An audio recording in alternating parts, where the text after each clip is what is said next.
एक साहूकार के 3 बेटे थे। साहूकार बहुत ही धनवान था। उसका कारोबार अच्छा चल रहा था। लेकिन साहूकार के तीनों बेटे अपनी जिम्मेदारी नहीं समझते थे। इस बात को लेकर साहूकार बहुत चिंतित रहता था। साहूकार एक दिन गल्ले पर बैठे बैठे सोच रहा था कि अब मैं दिनों प्रतिदिन बूढ़ा होता जा रहा हूं। अगर मेरे बच्चे अपनी अपनी जिम्मेदारी नहीं समझेंगे तो मेरा बनाया हुआ धन दौलत यूं ही लूट देंगे। साहूकार को एक तरकीब सूझी।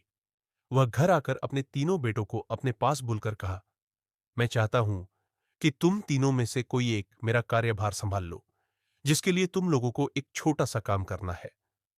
सबको कुछ पैसे देते हुए कहा, तुम लोगों को कम से कम पैसों में इस कमरे को भरना है। बद्धा बेटा झट से रुई का बद्धा गट्ठर ले आया और उसे पूरे कमरे में फैला दिया। उसने कहा, पिताजी, मैंने सिर्फ 1,000 रुपए में आपका कमरा भर दिया। कमरा देख साहूकार मुस्कुराकर दूसरे बेटे से पूछा, बेटा, तुम क्या लाए हो? दूसरे बेटे ने कहा, पिताजी, मैंने कमरे को फूल पत्तों से भर दिया है, जिसमें सिर्फ 2,000 रुपए लगे हैं। उसकी बातों को सुनकर साहूकार जोर से हंसा और सबसे छोटे बेटे के पास बरच गया। तीसरे बेटे से मिलने के बाद साहूकार ने कहा, यह क्या, तुम कुछ नहीं लाए? तुम्हारा कमरा खाली क्यों है?